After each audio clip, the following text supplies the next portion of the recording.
আজকে ছেড়ে দেবে না, সব মাছ মরে যাবে। বাবা কেনার থেকে জলে বেশি ভাত। বাবা বলো। আজকে ভিতরে হয়ে যাবে তো? হ্যাঁ আর দুটো টান দিলে চলে আসছে স্যার।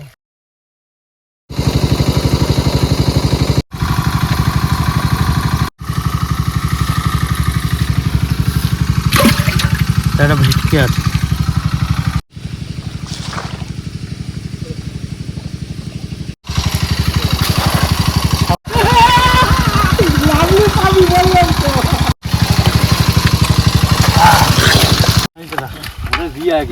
যাক 25 মাছ সেদিনকার মাছ ছাড়ছি, ভালো বড় হয়ে গেছে।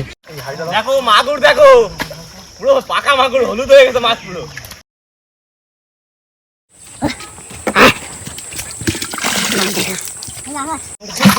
আমার খাবার ছাড়ি দিয়ে অনেক সব মাগুরগুলো তো সেই মাগুর। টাটা।